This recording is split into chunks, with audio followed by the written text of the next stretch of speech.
Education. It's an education of the soul, it's an education of the intellect. It's just a place to go to just become a better person, I think. Learn how to live. It was that sort of wholeness, the approach in which a student was more than merely someone who showed up for class, but was someone who was called to live a certain way of life for 4 years, and to commit himself to that way of life. You grow to enjoy and you grow to truly love what you do, and it just becomes part of you, and it becomes your hobby, and it becomes your livelihood, it becomes what you do, it becomes what you are, who you are.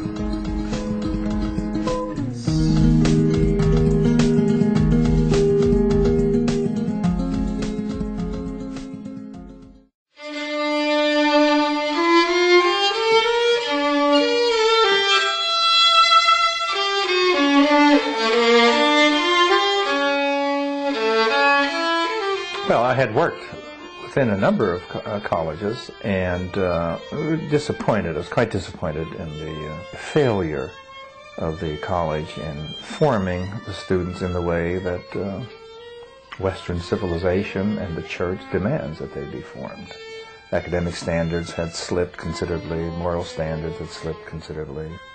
So I took the bold step and foolish step to try to start another institution. When things got tough, I said, well, I can't give it up. It's too good. It works. We wanted an uncompromising dedication to liberal education for an institution, because at the time, liberal arts courses were still indulged, so to speak, and allowed to have a place in the curriculum, but they were very often regarded by students as the courses that you go through, the hoops you have to jump through before you go on to your real learning, your real purpose in attending a university, which was for professional learning. We wanted to provide an education in which the heart of the institution was liberal education, and in fact all of the institution was dedicated to liberal education.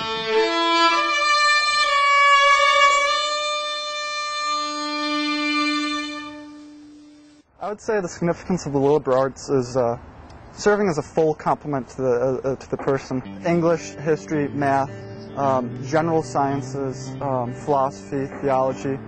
You grow to have a broad picture of all that exists. I got associate's degrees in science and social science and tried different universities in my state and didn't really care for any of them. There was always something missing, and here I found what it is that was missing. I don't want to be educated in a lot of facts that I can just look up in an encyclopedia. I want an education. It's a different thing. An intense study of lyric poetry is something that I never encountered in high school. I never dreamed that I would have such an interest in it. At the same time, looking back 3 years ago, 4 years ago, when I first got here, when I was in high school, I never thought I was even remotely capable of the type of intellectual conversation that I see going on at this school and have achieved. I'd always kind of looked into like colleges, but one reason why I didn't go to college because it seemed very assembly line-ish, and it was like just getting you for a career, and I didn't really like that. And so I joined the Marines out of high school, and then in June of 2004 I went to Iraq. I came back in February. I don't know, it did help a lot because you end up with a lot of time to think about what you want to do. I didn't know the liberal arts education existed until after I got out, and someone had told me about that they did have still programs like that, more of a classical education. And I found Thomas More about 3 weeks before it started. My mom sort of forced me to come to the summer program, and I totally did not want to come at all because I was like, it's the summer and you want to spend 2 weeks learning. I had no notion actually of coming here at all when I first looked it up. I found it online actually. I had done a search for art schools and liberal arts came up instead. And then like senior year came around, I graduated, and I really had nowhere to go because I had already applied and been accepted to art school and I was set about going, but for some reason I didn't feel sure about it. I wasn't sure if that's exactly what I wanted to do with my life. And probably the thing that got me about Thomas More and made me decide to come here was because it was so personable. It was the first college that really believed in me. I had a tough time that first semester. I had a good time, but I had a tough time also. So I went back to Mexico for a semester and started studying business.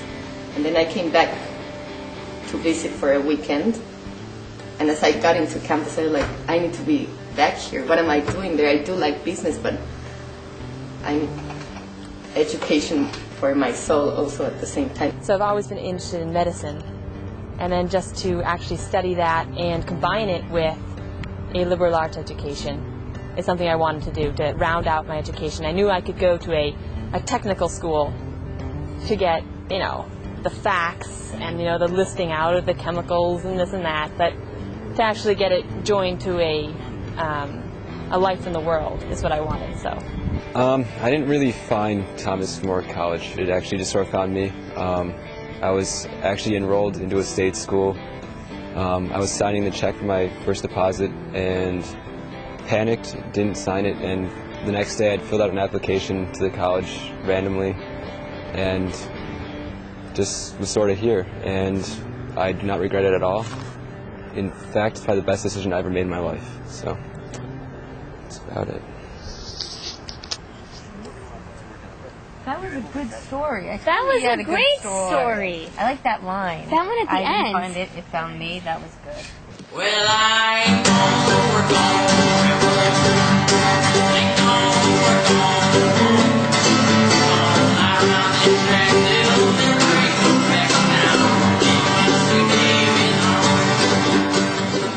Coming to Thomas More has been sort of a transitional event.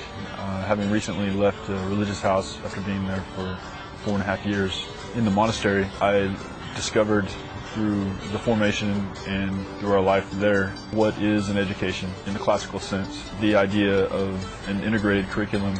I'd always seen higher education as something where someone goes to college and gets a degree. That education prepares you for financial success. But the liberal arts education has something much more substantial. The catalog mentions paideia, which is a Greek word for education, but a certain kind of education. It's an education that is education for the whole man. Which is an education that is formative of the person.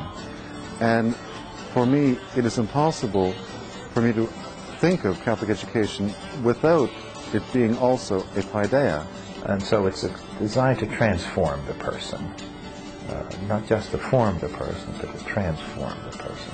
We regard the curriculum as manifesting a living truth, not simply a reading list of great books, but that, in fact, that tradition, the books themselves, are ways into a larger tradition which involves a way of life, a long reflection, centuries of reflection on human experience. And what I loved so much about Thomas More was that it had a very universal approach to everything, especially, and I think the humanities program encompasses that because, we have, freshmen, sophomores, juniors, and seniors all taking a class together. So you'll see them, freshmen through seniors, discussing their papers, comparing, reading each other's, talking about the topics together. So when you're reading the Odyssey or the Iliad, everybody's reading the Odyssey and the Iliad. They read about ancient Egypt, Mesopotamia, Gilgamesh, the Iliad, the Odyssey, Plato and Aristotle, the Old Testament, Virgil's Aeneid. They're reading some of the fathers of the church, as well as the New Testament. They read Dante, St. Thomas Aquinas, St.